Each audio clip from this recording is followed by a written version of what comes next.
Good evening friends.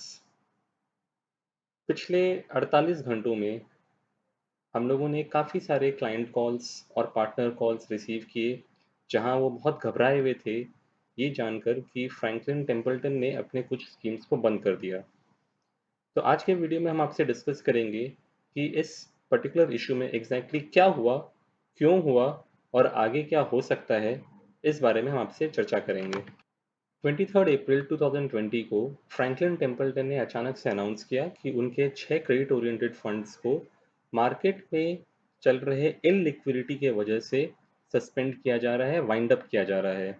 इसका मतलब कि ये स्कीम्स अब कोई फ्रेश इन्वेस्टमेंट्स नहीं लेंगी और ये स्कीम्स कोई नया रिडेम्पशन रिक्वेस्ट नहीं लेंगी। इसका मतलब जिन इन्वेस्टर्स ने इस पर्टिकुलर स्कीम्स में इन्वेस्ट कर रखा था वो अपना पैसा रातों रात नहीं निकाल सकते। उनका पैसा जैसे जैसे स्कीम के अंदर में पैसे रियलाइज होंगे वैसे वैसे उनको लौटा दिया जाएगा।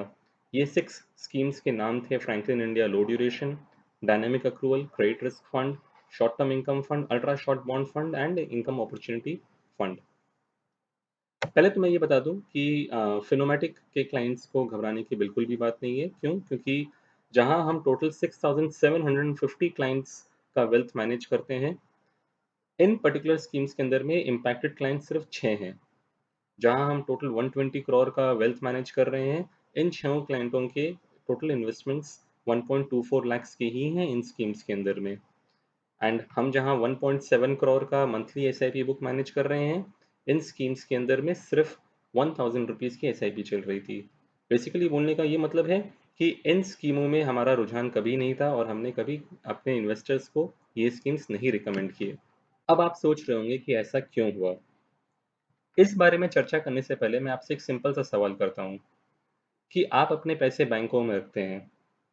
एक दिन अचानक सुबह उठ करके अगर बैंक के सारे कस्टमर्स बैंक के एटीएम के बाहर लाइन लगा के खड़े हो जाएं और पैसे मांगे, तो आपको लगता है कि वो बैंक चाहे कितनी ही बड़ी बैंक क्यों ना हो इंडिया की, वो क्या एक दिन में रातों रात अपने कस्टमर्स को सारा पैसा एक बार में लौटा पाएगी?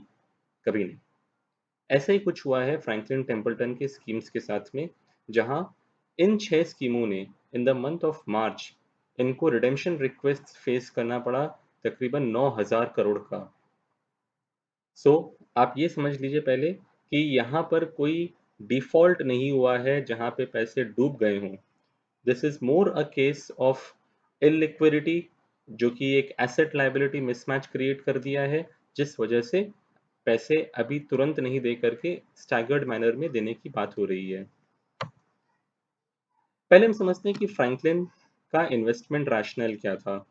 फ्रैंकलिन हमेशा मार्केट में जाना जाता था अपने क्रेडिट रिस्क मैनेजमेंट के लिए। फ्रैंकलिन के फंड मैनेजर्स का रिस्क एपेटाइट काफ़ी ज़्यादा था, जिस वजह से वे बहुत अच्छे से क्रेडिट को मैनेज करके अपने इन्वेस्टर्स के लिए काफ़ी बढ़िया रिटर्न बना के देते थे। अगर हम लास्ट 5 इयर्स का एनालिसिस करें तो ऑलमोस्ट फ्रैंकलिन की यही सारी स्कीमों ने अपने कैटेगरी एवरेज से कम 200 से 300 बेसिस पॉइंट यानी कि 2 से 3% का रिटर्न एक्स्ट्रा दिया।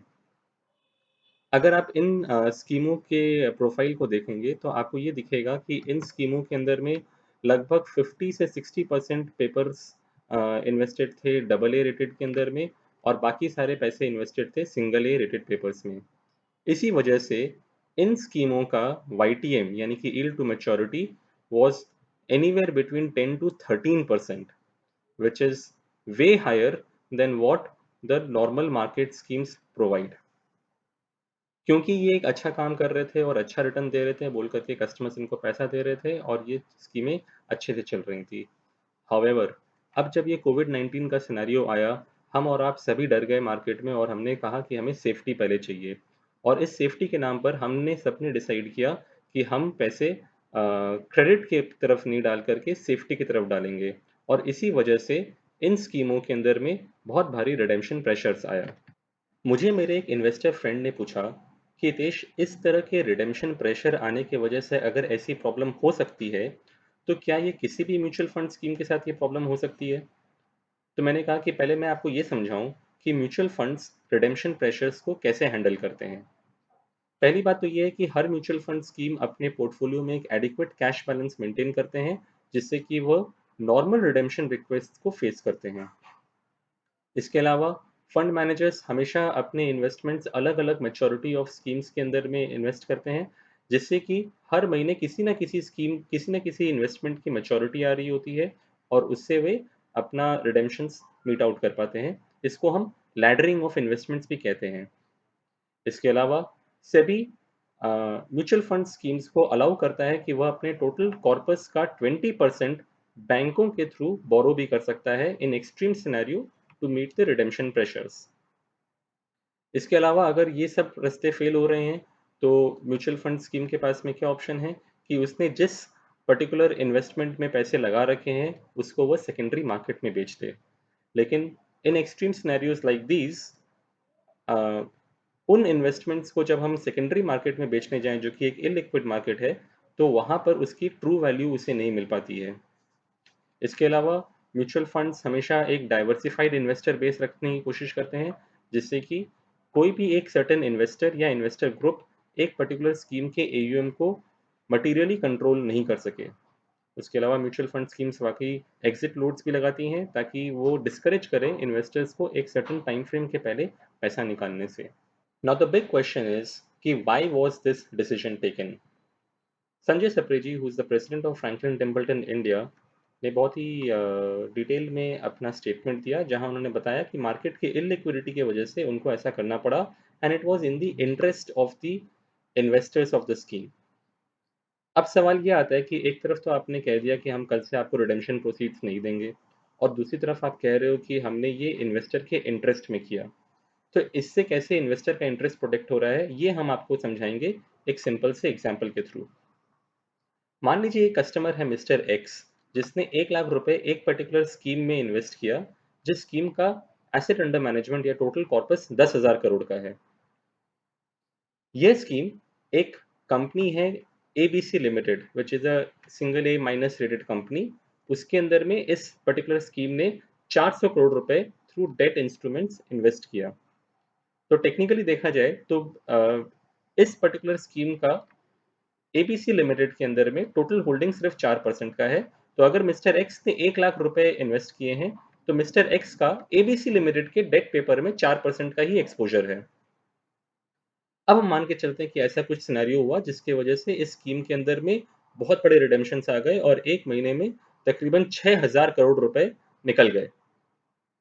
तो अब क्या हुआ, स्कीम का एयूएम जो 10,000 करोड़ का था वो 4,000 करोड़ का हो गया। लेकिन क्या एबीसी होल्डिंग का एक्सपोजर कम हुआ? नहीं, वो अभी भी 400 करोड़ का है। तो as a percentage of the total portfolio, ABC limited's exposure in the total portfolio now stands at 10% instead of 4%. तो अगर मिस्टर एक्स ने, if he had not exited along with the crowd and he had stayed invested, and thereafter in future अगर ABC limited default कर जाती है, तो mister x को जो अपने नैव में हिट मिलेगा वह 10% का होगा, ना कि 4% का। तो ये डिसीजन फ्रैंकलिन टेम्पल्टन ने इसीलिए लिया ताकि जो कॉमन रिटेल इन्वेस्टर्स हैं, who are not exiting today, who are not the smart investors जो कि संग संग अपना पैसा निकाल लें, वो बाकी बैड एसेट्स को लेकर के नहीं बैठ जाएं इन फ्यूचर। इसलिए ये डिसीजन लिया गया। अब अगला सवाल ये आता है कि म्यूचुअल फंड इंडस्ट्री के डेट सेगमेंट का क्या फ्यूचर है। मैं इतना मानता हूँ कि इस पर्टिकुलर इंसिडेंट ने म्यूचुअल फंड इंडस्ट्री को स्पेशली डेट सेगमेंट में हिला के रख दिया है। काफ़ी इन्वेस्टर्स ये ताजुब कर रहे हैं कि क्या ऐसा वाकई हो सकता है जो ऐसा हुआ है। जी हाँ, ये हुआ है। But we need to understand the difference between different investment styles and the associated risks and returns of those styles. जहाँ एक पर्टिकुलर स्कीम ने हमेशा से ही एक क्रेडिट रिस्क लेकर के अपने इन्वेस्टर्स को ज़्यादा रिटर्न दिया, तो ऐसी प्रॉब्लम आना कोई एक अजूबे वाली बात नहीं है। लेकिन अगर मैं इंडस्ट्री के बाकी स्कीम्स को देखूं, तो उनका bulk of the investments triple A and good quality papers में ही होता है, जिस वजह से उनके साथ ये प्रॉब्लम नहीं है। इनफैक्ट अभी जब सर्वे किया गया तब मालूम पड़ा कि most of the mutual fund houses, despite facing all the redemption request, have not yet resorted to taking the bank borrowings to meet the redemption request of the client. मैं ये भी बता दूं कि currently in this COVID-19 scenario, the surplus liquidity in the market is to the tune of 7 lakh crore. which is huge. RBI long term repo operations के through market में काफ़ी पैसे पंप कर रहा है एंड वह उन सब जगहों में पैसे डालने की कोशिश कर रहा है जो फंड स्टार्व्ड हैं। ऐसा माना जा रहा है कि शायद आरबीआई जो बैंक को एलटीआरओ के विंडो को एक्सेस करने की इजाज़त देता है, शायद इस इंसिडेंट के बाद में RBI may allow even the mutual funds to access the LTRO window. If that happens, that would be a very good news for the mutual fund industry, especially in the debt segment. इसके अलावा मेरा मानना है कि globally जहां सारे interest rates fall कर रहे हैं and we are seeing rates as close to 0% in most of the developed economies. In India also, the interest rates have fallen and will continue to fall. RBI will take all the actions that is needed to boost the liquidity in the market. However, considering कि हम घर के बाहर नहीं निकल रहे हैं और बहुत सारे बिजनेसेस अभी रुके हुए हैं, तो we don't know what the market will look like once we go out. इसीलिए फॉर द टाइम बिंग मैं आपको एडवाइस करूंगा कि जितने भी क्रेडिट रिस्क एसोसिएटेड इन्वेस्टमेंट्स हैं, अगर वो आपके इन्वेस्टमेंट होराइजन से मैच नहीं कर रहे हैं, तो आप उनसे for the time Bing exit कर सकते हैं। हम कुछ स्कीम्स रिकमेंड भी करते हैं। In the current scenario, we are recommending ultra short or low duration schemes with very high credit quality, like the ones mentioned on your screen. And for people having investment horizon of 1 to 3 years, can also go for corporate bond funds. तो बस दोस्तों इतना ही आपसे discuss करना था। मैं आपको ये बात क्लियर बोल दूं कि ये जो इवेंट हुआ, यह पूरे इंडस्ट्री को इस इवेंट के तराजू में नहीं तोलना चाहिए। इस वीडियो के थ्रू हमने किसी भी फंड हाउस या स्कीम को अप्रिशिएट या डीमीन करने की कोशिश नहीं की है। जो फैक्ट्स हमें मालूम थे वो हमने आपके सामने रखने की कोशिश की है। इन फैक्ट्स के बेसिस पे अगर आप कोई भी डिसीजन लेना चाहें तो आप अपने इन्वेस्टमेंट एडवाइज़र से सलाह ज़रूर लें। अगर आपको हमारा वीडियो पसंद आया हो तो आप हमारे चैनल को लाइक एंड सब्सक्राइब कर सकते हैं और आपकी कोई भी क्वेरीज हैं तो आप मेरे ईमेल पे आप मुझे पूछ सकते हैं। धन्यवाद।